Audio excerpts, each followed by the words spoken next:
Morning student. मैं Rita Jain government GSG PG college Balod से हूँ, गेस्ट लेक्चरर।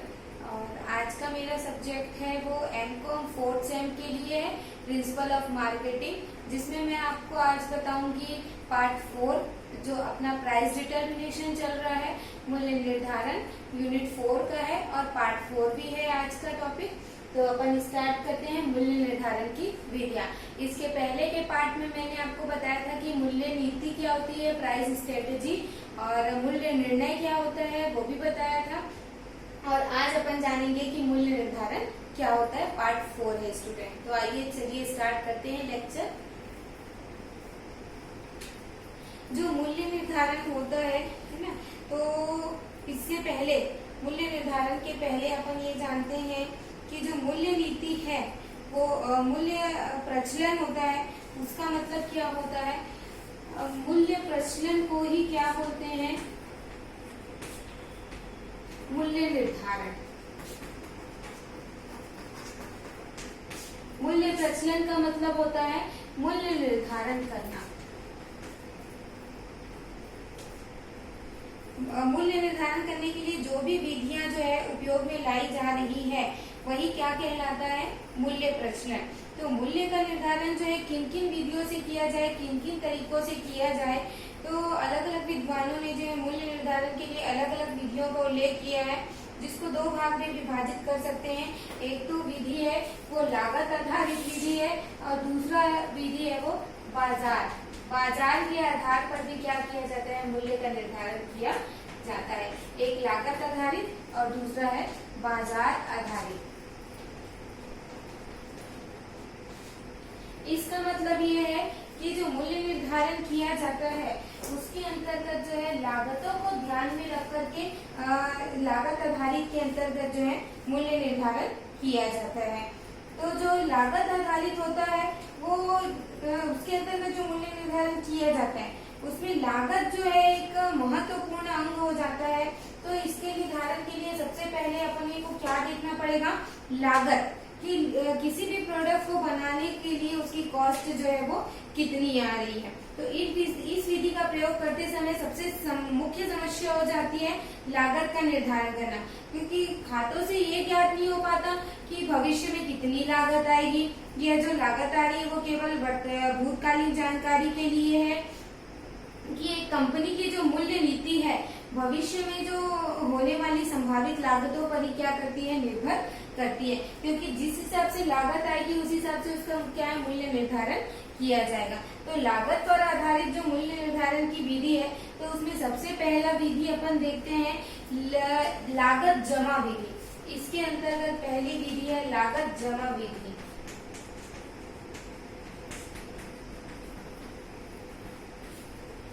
तो जो लागत जमा विधि होती है ये मूल्य निर्धारण की सबसे सरल विधि है, क्योंकि इसके अंतर्गत क्या है, जो एक निर्माता होता है वो अपने प्रोडक्ट को औसत लागत क्या करता है, निकाल लेता है, फिर उसमें अपनी इच्छा अनुसार क्या करता है, लाभ की मात्रा जोड़ करके मूल्य का निर्धारण कर देता है। तो ये सबसे सरल विधि मानी जाती है।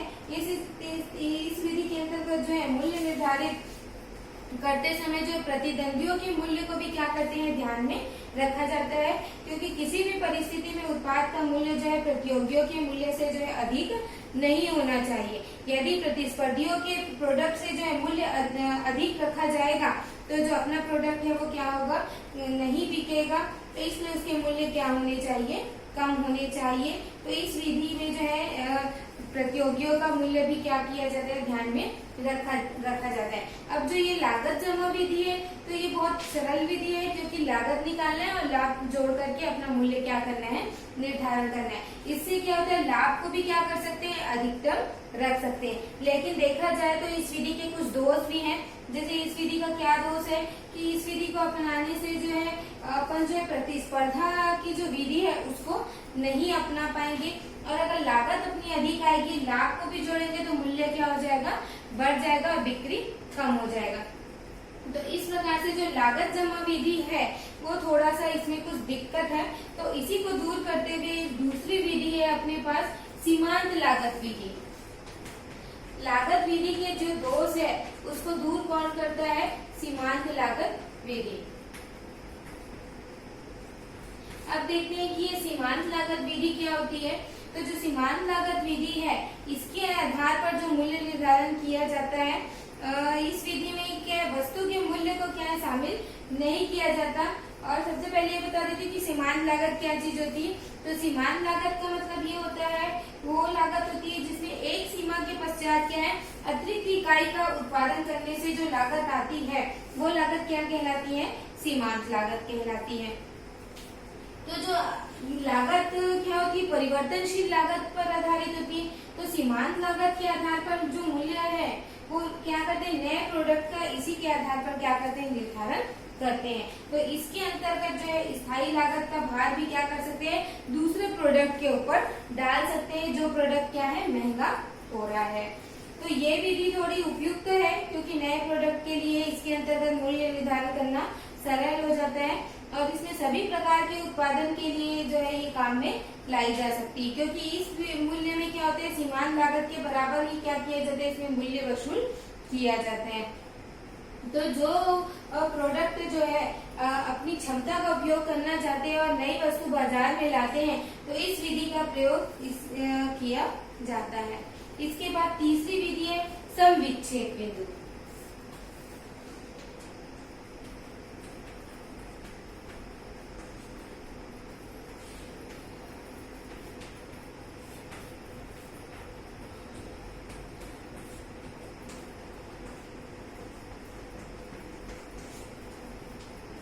सम विच्छेद बिंदु मतलब होता है ब्रेक इवन पॉइंट। जैसे कि नाम से स्पष्ट है, इसमें मूल्य निर्धारण किसके आधार पर हो रहा है, सम विच्छेद बिंदु। तो ये जो मूल्य निर्धारण का एक ढंग है वो स्थायी और क्या है, सरल है, क्योंकि इसमें जो है दोनों प्रकार की लागतों का क्या करते हैं, ध्यान में रखते हैं। सम विच्छेद बिंदु का मतलब वो होता है कि उत्पादन की वो मात्रा होती है जिसमें फर्म को न तो क्या होता है लाभ होता है न ही हानि। तो इसी के कारण इसको बोलते हैं न लाभ न हानि की विधि भी बोलते हैं। सम विच्छेद बिंदु मतलब यही होता है जहाँ पर न लाभ होता है न ही हानि। तो सम विच्छेद बिंदु से अगर कम मात्रा में उत्पादन और विक्रय किया जाता है तो फर्म को हानि होगी, और इससे अधिक मात्रा में जो है उत्पादन और विक्रय किया जाता है तो उससे क्या होता है, लाभ होता है। तो जहाँ पर बीच की स्थिति है वहाँ पर क्या किया जाता है, वस्तु का मूल्य निर्धारण किया जाता है। मैं आपको एक डायग्राम के माध्यम से बताती हूँ।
देखिए ये वाली जो लाइन है, दो वक्र है, एक ओ एक्स अक्ष है और दूसरा ओ वाई अक्ष है, जिसमें जो है ये कुल आय जो है वो बढ़ती जा रही है और ये जो है लागत की लाइन है। और यहाँ पर क्या हो रहा है, ये जो लागत है, ये वाली जो लागत है वो चल लागत है,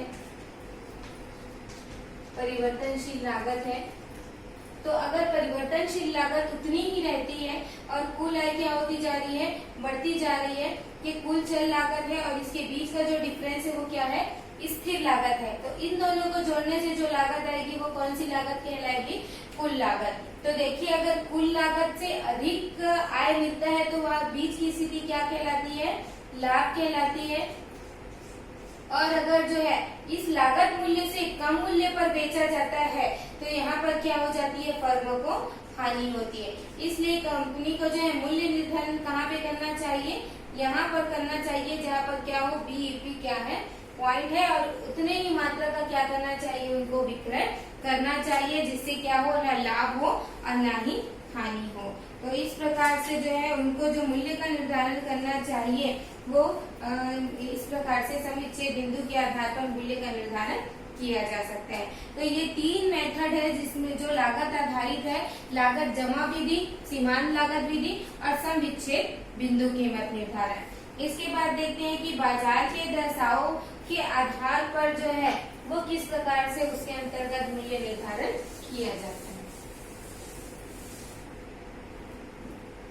तो जो बाजार आधारित दशा है ना, उसके आधार पर मूल्य निर्धारण करने की सबसे पहली स्थिति है कि बाजार मूल्य स्तर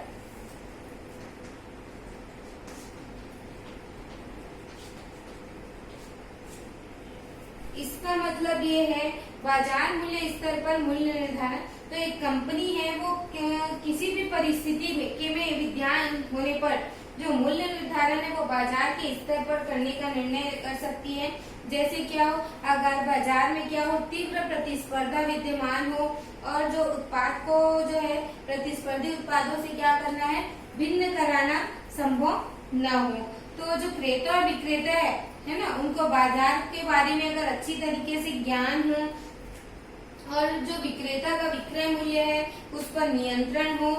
और जैसे भारत में क्या है, चॉकलेट है, टॉफी है, उसका लगभग मूल्य जैसे एक सा रहता है, 5 रुपए से स्टार्ट होके 25 रुपए, 100 रुपए इस प्रकार से रखी जाती है। तो बाजार में जो मूल्य है उसके आधार पर क्या किया जाता है, इसके अंतर्गत मूल्य का निर्धारण किया जाता है। तो इसमें क्या होता है, लाभ की कोई सीमा नहीं होती। लाभ इसमें क्या होता है, परिवर्तन होते रहता है, क्योंकि इसमें प्रतिस्पर्धियों के सामान जो है मूल्यों का निर्धारण किया जाता है। तो इससे सभी नियोक्ताओं की लागत एक समान क्या है, नहीं आती है। इसके बाद जो दूसरा पॉइंट है वो प्रतिस्पर्धा स्तर।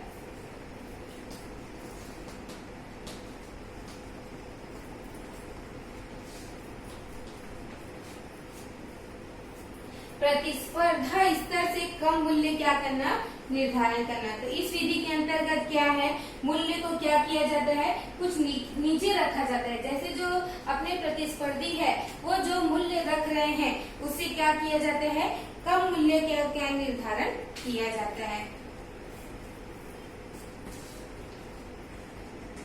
कम और अधिक।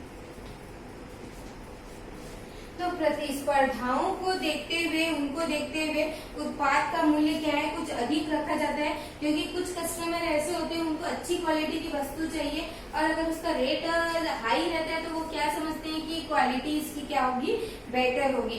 तो ग्राहकों को देखते हुए जो है प्रतिस्पर्धाओं के आधार पर जो है कम और उसका अधिक मूल्य निर्धारण किया जाता है। तो ये जो विधि है वो बाजार आधारित विधि है। इसके बाद है उपभोक्ता मूल्य। उपभोक्ता मूल्य में समानता के आधार पर क्या है, किया जाता है।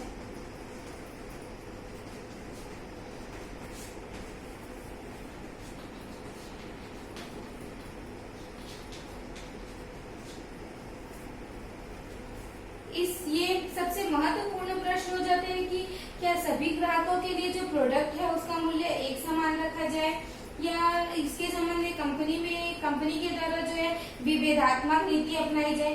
वास्तव में देखा जाए तो इस प्रश्न का कोई निश्चित उत्तर नहीं दिया जा सकता, क्योंकि जो दोनों प्रकार के मूल्य में क्या होगा, कुछ लाभ होगी और कुछ हानियां। तो इसके अंतर्गत क्या किया जाता है, उपभोक्ताओं मूल्य समांतर के अंतर्गत जो वस्तुओं का जो है मूल्य है वो स्थायी रखा जाता है। जैसे इसके अंतर्गत क्या होता है कि सभी प्रकार के ग्राहक जो है एक निश्चित और सामान्य मूल्य पर क्या हो, वस्तुएं उपलब्ध कराई जाए। तो अधिकतर जो व्यापारी होते हैं इस प्रकार की नीति को क्या करते हैं, ज्यादा पसंद करते हैं, क्योंकि अगर मूल्यों में उतार चढ़ाव होगा तो ग्राहक के मन में क्या हो जाएगा कि इसका जो मूल्य है बिना जबरन से क्या किया जा रहा है, बढ़ाया जा रहा है। तो जो संसार के देश है सभी देश क्या करते हैं, इस मूल्य नीति का ज्यादा यूज करते हैं, स्थायी मूल्य नीति, क्योंकि इसके अंतर्गत क्या होता है, लाभ भी क्या होता है, सामान जो है वो बने रहता है और ग्राहक भी क्या होते हैं, संतुष्ट होते हैं। अगर विभेदात्मक मूल्य नीति अपनाया जाएगा, उपभोक्ता मूल्य समानता के अंतर्गत दो प्रकार की नीति है। एक तो होता है एक समान, या फिर क्या होगा, विभेदात्मक। विभेदात्मक नीति।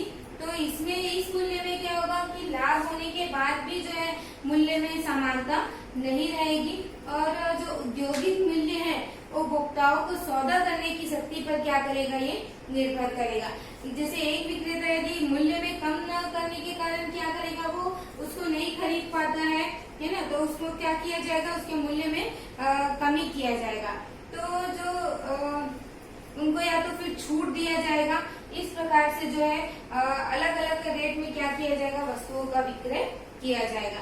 और जो क्रेता क्या करते हैं, जैसे नकद में भुगतान करते हैं, तो उनको क्या किया जाएगा, पहले से ही उनको क्या कर दी जाएगी, कुछ छूट दे दी जाएगी, रियायत दे दी जाएगी। और जो ग्राहक मालूम है कि उधार में माल खरीदते हैं, तो उनको क्या किया जाएगा, पहले से ही उनके लिए अधिक कीमत पर क्या किया जाएगा, वस्तुओं का मूल्य निर्धारण किया जाता है।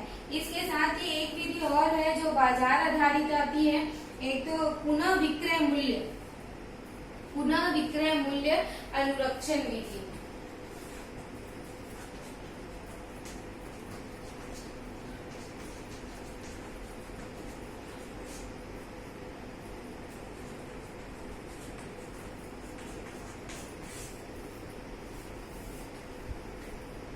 मतलब रीसेल प्राइस मेंटेनेंस पॉलिसी है। जो साधारणतः क्या होता है कि निर्माताओं का जो मूल्य नियंत्रण जो है उस समय तक ही रहता है जब तक क्या करते हो, वो मध्यस्थ को माल की क्या करते हो, विक्रय करते हो। परंतु कुछ निर्माता जो है मध्यस्थों के द्वारा क्या करते हैं, अंतिम उपभोक्ताओं को माल बेचते समय पर भी क्या करते हैं, वस्तुओं के मूल्य पर नियंत्रण रखना चाहते हैं। वे चाहते हैं कि मध्यस्थों द्वारा जो मूल्य जो है, माल का मूल्य है, पुनः विक्रय करते समय जो है मूल्य उन्हीं के द्वारा तय किया जाए। निर्माता जो है इस प्रकार जो अंतिम ग्राहकों को माल का विक्रय करते समय मूल्य पर नियंत्रण के लिए जो अपनाई जाती है नीति, उसको बोलते हैं पुनः विक्रय मूल्य अनुरक्षण के नाम से जाना जाता है। क्योंकि यहाँ पर जो है मध्यस्थों के द्वारा क्या किया जा रहा है, मूल्य का निर्धारण किया जा रहा है। तो पुनः विक्रय नीति को ये अपन फेयर ट्रेड लॉ के नाम से भी जाना जाता है। क्योंकि जब एक निर्माता इस नीति का अनुसरण करता है, तो जो प्रतिस्पर्धा के स्थान पर क्या होता है कि सेवा प्रतिस्पर्धा भी बाजार में क्या सफलता पाने का प्रयास करता है। तो ये जो नीति है, अनुरक्षण नीति है, उसका प्रयोग इसलिए करते हैं क्योंकि जो निर्माता है अपने उत्पाद के मूल्य से ग्राहक और अंतिम उपभोक्ताओं को पूर्णतः क्या कराना चाहते हैं, परिचित कराना चाहते हैं, जिससे मध्यस्थ कम या अधिक मूल्य क्या है उसका ले सके। तो मध्यस्थों में जो मूल्य संबंधी प्रतिस्पर्धा है, उसको भी रोकने के लिए क्या है, इस नीति का जो है अनुसरण किया जाता है। हालांकि इसमें कुछ कठिनाई है, क्योंकि बहुत कम निर्माता जो है ये वाली नीति का अनुसरण करते हैं। अधिकांश निर्माता क्या है, फुटकर मूल्य पर में पाए जाने वाले जो अंतर है, उसके संबंध में चिंतित नहीं होते। तो जो इस नीति को प्रोत्साहन देने के लिए किया जाता है, जिससे क्या हो सके, विक्रय में वृद्धि हो सके। तो जो पुनः विक्रय मूल्य अनुरक्षण नीति है, तो उसका पहले मूल्यांकन कर लेना चाहिए कि उसके निर्माता, फुटकर विक्रेता और थोक व्यापारी है ना, वो किस तरीके के हैं और किस तरीके का चाहते हैं। तो उन्हें जो है पहले पूछताछ कर लेना चाहिए, उसके बाद ही क्या करना चाहिए, अपने मूल्य का निर्धारण करना चाहिए। तो स्टूडेंट, आज की क्लास में मैंने आपको जो है मूल्य निर्धारण से संबंधित चीजों का पूरा डिस्कशन किया है। इसके साथ ही आपके जो 4th यूनिट है, उसमें एक चैप्टर और है जिसको बोलते हैं अपन बट्टा या छूट क्या होता है। तो ये मैं आपको नेक्स्ट क्लास में आपको डिटेल से बताऊंगी कि बट्टा और छूट क्या होता है। Thank you.